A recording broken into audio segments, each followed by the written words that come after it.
नमस्कार। कई बार आपने ऐसे व्यक्ति देखे होंगे जिनका ग्लैमर कभी खत्म नहीं होता। लंबे समय तक लंबी पारियां वो लोग अपने अपने क्षेत्र में खेलते हैं। आज मेरे साथ में जो व्यक्तित्व हैं, संभवतः या तो शेखावाटी से आप हैं तो आपने उनसे मैच पढ़ी होगी, या आपके पेरेंट्स ने मैच पढ़ी होगी, या आपके रिश्तेदारों में या आपसे बड़े लोगों ने, सबने कहीं ना कहीं उनसे मैच पढ़ी ही पढ़ी होगी। शेखावाटी का मैथ्स का एक ऐसा नाम जो मैट्रिक्स के न सिर्फ मैथ्स की फैकल्टी हैं बल्कि उसके मैट्रिक्स हाई स्कूल के एक मैनेजमेंट का पार्ट भी हैं।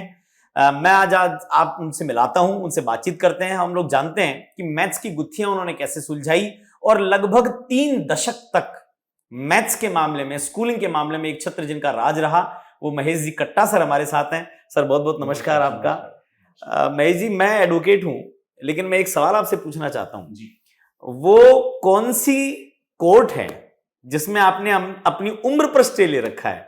मैं पिछले 20 साल से आपको जानता हूं और 20 वर्षों में ना आपका चेहरा बदला है, ना आपका व्यक्तित्व बदला है, बल्कि मैं तो ये कहूंगा हर दिन और निखार आता जा रहा है।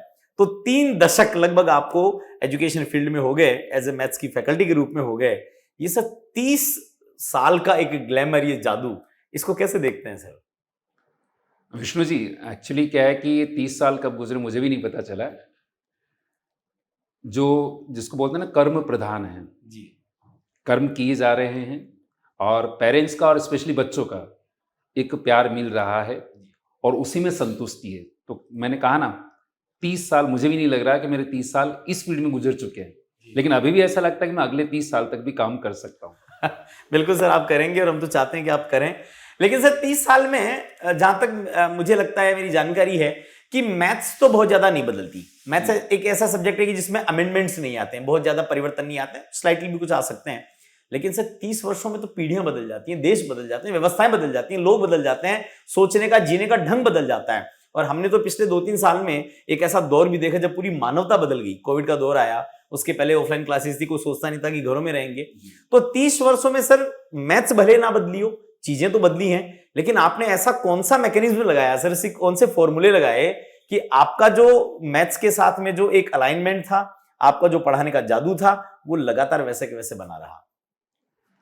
जैसा कि आपने कहा कि मैथ्स चेंज नहीं होती, सारी व्यवस्थाएं चेंज हो सकती है, लेकिन मैथ्स के जो बेसिक प्रिंसिपल्स है वो चेंज नहीं होती।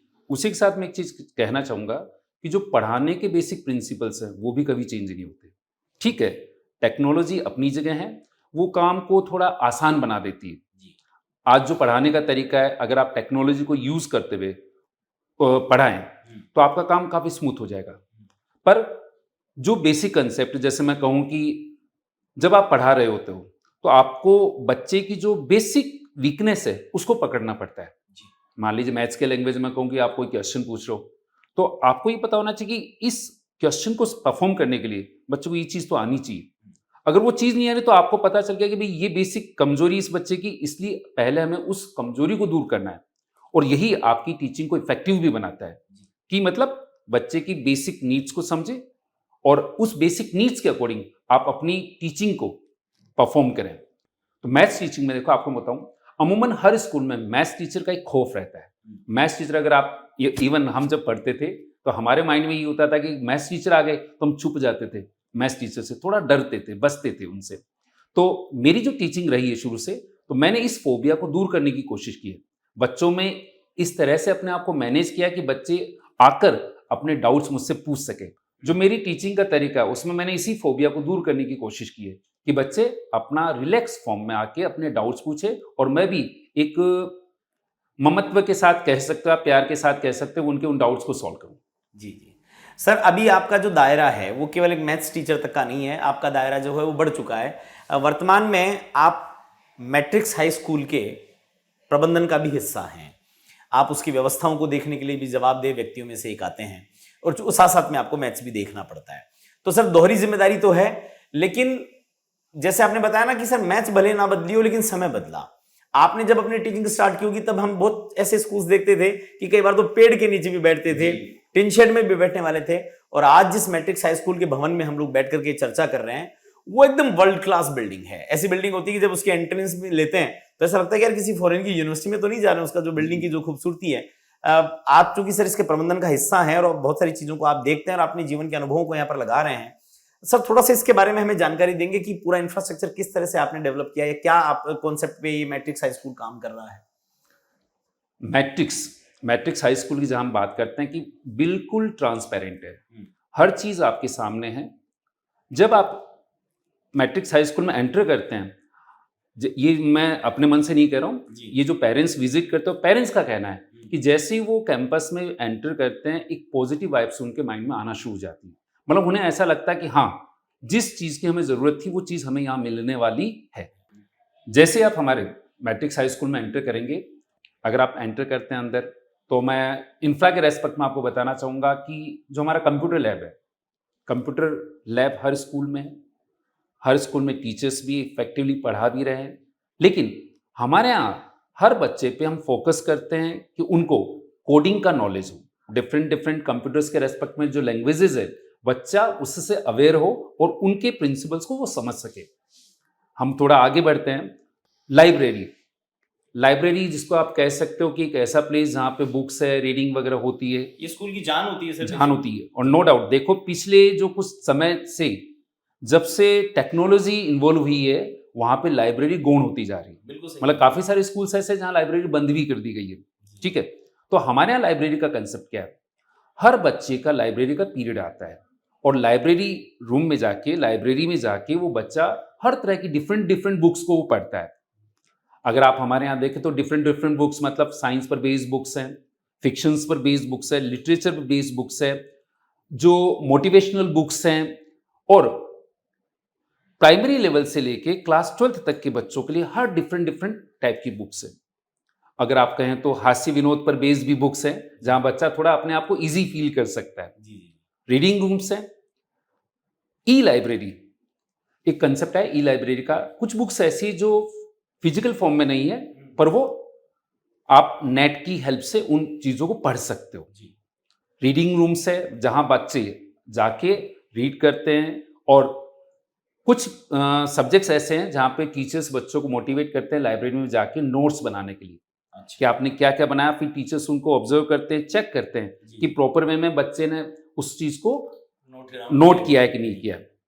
लाइब्रेरी से अगर अपन आगे बढ़े तो क्लासरूम्स की बात करें तो क्लासरूम्स एयरी हैं, स्पेसियस है। अगर आप उनके फर्नीचर्स को देखें, बच्चों को 6 to 7 आवर्स स्कूल में बैठना पड़ता है, तो अगर फर्नीचर प्रॉपर नहीं होगा तो बच्चा अनईजी फील करेगा। तो बैठने की सहूलियत है वहां पे, प्रॉपर वे में बच्चा बैठता है। एसी रूम्स है, आपको पता है टेक्नोलॉजी तो यूज करनी ही करनी होगी, जो हमारे जमाने के स्कूल से उनमें वो चीजें नहीं थी, तो आराम से बच्चा कंफर्टेबली स्टडी करता है। अगर आप लैब्स की बात करें, चाहे वो कंप्यूटर लैब हो, चाहे फिजिक्स लैब हो, बायो लैब हो, मैथ्स लैब हो, ह्यूमैनिटी लैब हो, डिफरेंट डिफरेंट लैब की लैब्स है जिन पे हम प्राइमरी लेवल से लेके क्लास 12th तक के बच्चों को प्रैक्टिकल्स करवाते हैं। प्राइमरी लेवल पे प्रैक्टिकल्स कम होते हैं, लेकिन एक्टिविटी बेस्ड छोटी छोटी एक्टिविटीज होती है वो वहाँ उन बच्चों को हम परफॉर्म करवाते हैं, तो बच्चे बहुत खुश होते हैं। उनका रियल टाइम एक्सपीरियंस बढ़ता है। डेफिनेटली भाई, उनका जो टीचिंग है, टीचिंग को हमने एक्टिविटी बेस्ड कर दिया कि वो लैब्स में जाएं, चाहे आप केमिस्ट्री लैब हो, चाहे बायो लैब हो, चाहे फिजिक्स लैब हो, वहां जाके उन इंस्ट्रूमेंट्स को देखे कि कौन से इंस्ट्रूमेंट्स है जो बुक्स में केवल नेम्स होते हैं, वहां फिजिकली उन इंस्ट्रूमेंट्स को देखते हैं, समझने की कोशिश करते हैं। तो डिफरेंट डिफरेंट टाइप की लैब्स है।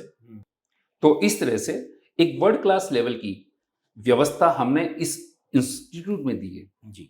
हमारे जो मैट्रिक्स हाई स्कूल है, चाहे वो लैब्स के रेस्पेक्ट में देख लो, चाहे क्लासरूम्स के रेस्पेक्ट में देख लो, चाहे और डिफरेंट डिफरेंट टाइप की चीजें देख लो, सारी ए क्लास की चीजें हैं। सर जब इस बिल्डिंग में आते हैं तो आपने बताया बिल्कुल ये इंफ्रा है, उसके साथ में बिल्डिंग के बाईं ओर 3 एक जैसी बिल्डिंग्स हमें दिखाई देती हैं जो हॉस्टल्स हैं, उसके पास में हमें एक जो है वो मेस का भी दिखाई देता है। किसी भी स्टूडेंट के लिए स्कूलिंग में बहुत महत्वपूर्ण होता है कि जब घर वाले उससे अपने घर से बाहर निकालते हैं तो उनको एक तो सेफ्टी की, सुरक्षा की चिंता होती है, एक ये रहती है कि बच्चे का रूम कैसा होगा, उसमें रहेगा कैसे, क्योंकि उसके जीवन का महत्वपूर्ण, और एक सबसे बड़ी बात ये होती है उसको भोजन, क्योंकि इस उम्र में आपको एक हेल्दी भोजन भी चाहिए होता है, खाना उसका अच्छा हो, उसको कसरत की व्यवस्थाएं भी हो, प्लेग्राउंड्स भी हो। तो वो जो है वो आपने मैट्रिक्स में किस तरह से क्या डेवलप किए हैं सर? अगर आप हॉस्टल्स की बात करो, बच्चे को घर जैसा वातावरण मिलना चाहिए और वो वातावरण हम प्रोवाइड करवा रहे हैं। बच्चा जब घर से हॉस्टल में आता है, मम्मी पापा से दूर रहता है, तो वो फीलिंग, घर वाली फीलिंग हम दे रहे हैं उनको। तो अगर रूम्स की बात करें तो स्पेसियस रूम है और एयर कूल्ड रूम्स की फैसिलिटी हमने बच्चों को दी है, जहां पे बच्चा प्रॉपर वे में रेस्ट कर सकता है। आप जानते हो शेखावाटी के अंदर गर्मी कितनी तेज रहती है, तो उसमें अगर प्रॉपर रूम्स उसको नहीं मिले, एयर कूल्ड रूम्स उसको नहीं मिले, तो उसकी स्टडी अफेक्ट होगी। खाने के रेस्पेक्ट में अगर आप देखें तो बहुत ही उच्च स्तर का खाना हम प्रोवाइड करवाते हैं। टाइम टू टाइम जो भी ब्रेकफास्ट, लंच, डिनर का होता है वो टाइमिंग्स फिक्स है, उनके अकॉर्डिंग बच्चों को वो सारी चीज़ें मिलती है। फ्रूट्स वगैरह मिलता है, रात को मिल्क मिलता है, ठीक है। तो कहने का मतलब है कि बच्चा जब घर से दूर आ रहा है और तो 3-4 बेसिक चीज़ें उसकी होती है, स्टडी, प्रॉपर डाइट एंड जो स्पोर्ट्स फैसिलिटी। तो स्पोर्ट्स फैसिलिटी भी हम बच्चों को प्रोवाइड करवाते हैं। एक जिम्नेजियम हॉस्टल के बच्चों के लिए, जहाँ पे वो मॉर्निंग और इवनिंग में जिम कर सकते हैं। हाँ, जिम एक्टिविटीज कर सकते हैं। ग्राउंड्स के रेस्पेक्ट में देखें तो basketball ground, football ground, cricket ground, hockey ground, volleyball ground, different type की स्पोर्ट्स फैसिलिटीज हम प्रोवाइड करवा रहे हैं और उनके डिफरेंट कोर्सेज है जो बच्चों को प्रैक्टिस करवाते हैं। तो day scholar students as well as hosteller students, दोनों ही तरह के बच्चों के लिए हम ये सारी एक्टिविटीज प्रोवाइड करवाते हैं। और मैंने देखा कि बहुत सारे ऐसे बच्चे भी हैं जो यहाँ से निकल करके स्पोर्ट्स में भी बहुत अच्छा नाम कर रहे हैं। अभी एक बच्चे से मैं मिला था, उसने वो एथलेटिक्स में शेखावाटी की शान बन के उसने नेशनल लेवल पे 2 गोल्ड बाल लिए हैं, स्टेट लेवल पे 1 बार गोल्ड लिया। सर, ये जो पूरी बिल्डिंग आपने बनाई है, पूरा इंफ्रा बनाया है, ये बड़ा देवगढ़ की पहाड़ियों के बीच में सुरम्य वातावरण में बसा हुआ है और यहाँ बच्चा यदि आकर के पढ़ता है तो उसको निश्चित रूप से अच्छा लगेगा। सर, मैं ये चाहता हूँ कि शेखावाटी में आप एक ऐसा चेहरा है जिसको लगभग हर व्यक्ति जानता है। तो मान लीजिए मैं सीकर आया जी, तो यहाँ सीकर में बहुत सारे अच्छे स्कूल्स हैं, बहुत वर्ल्ड क्लास स्कूल्स हैं, सब अच्छा काम कर रहे हैं। ऐसे में मैं मेरे बच्चे को मैट्रिक्स में ही क्यों लाऊं, उसी में एडमिशन क्यों करवाऊं? इस परिप्रेक्ष्य में मैं ये कहना चाहूंगा कि जो हम कहते हैं वो करते हैं, ठीक है। और आप लोगों से भी एक गुजारिश है, रिक्वेस्ट है कि जब भी समय मिले एक बार आप विजिट जरूर करें, बीइंग अ पेरेंट, और अगर आपके आसपास में भी कोई बच्चा है, ठीक है, एज ए गार्जियन आप विजिट करें और जो चीज़ हम कह रहे हैं वो चीज़ हम कर रहे हैं या नहीं के पर्सनली फील करें। और उसके लिए यही रिक्वेस्ट कि प्लीज़ विजिट वंस। बिल्कुल सर, आपकी रिक्वेस्ट अभिभावकों तक पहुँचे, बच्चों तक पहुँचे, और हम अपेक्षा यही करेंगे कि जितनी सुंदर आपने ये पूरी व्यवस्था बनाई है इसका लाभ शेखावाटी के अधिकाधिक लोगों को मिले। मैं तो ये कहूँगा शेखावाटी क्यों, राजस्थान क्यों, पूरे भारत के बच्चे यहाँ पर आए, पेरेंट्स आए। क्योंकि सर मैं जब आज आपसे मिलने के लिए आ रहा था तो ऐसे 2 चिन्नू मिन्नू सी बच्चियाँ दिखाई दी। मैंने उनसे बात करी, बेटा आप कहाँ से हैं? तो मुझे सर आश्चर्य, वो लेह लद्दाख से 6 क्लास की बच्चियाँ और लेह लद्दाख से यहाँ पढ़ने के लिए आई हुई हैं। मैं उनसे भी बातचीत करूँगा, कोशिश करूँगा कि उनसे बातचीत की जाए। तो यही शुभकामनाएं हैं सर कि पूरा भारत जो है वो यहाँ आए और आप सर्वश्रेष्ठ शिक्षा उनको दे पाएँ और आपका जो मैथ्स का जादू है वो वैसे ही बिखरता रहे, मेरी यही शुभकामनाएं हैं। हमारे साथ थे कट्टा सर, और कट्टा सर एक ऐसी फैकल्टी, एक ऐसा व्यक्तित्व हैं जिनको शेखावाटी का बच्चा जानता है, और MHS के माध्यम से पूरी टीम मिलकर के एक सर्वश्रेष्ठ स्कूली शिक्षा दी जाए ऐसा प्रयास कर रही है। शिक्षा का जो पूरा परिदृश्य है वो बदल करके रखा जाए, इसके भागीरथी और ईमानदार प्रयास जारी हैं। इनको शुभकामनाएं हैं, ईश्वर इनको सफल करे और हम फिर से एक समृद्ध शेखावाटी, समृद्ध भारत और समृद्ध राष्ट्र बना करके और अपनी भी आहुति उसमें दे सकें। बहुत बहुत धन्यवाद।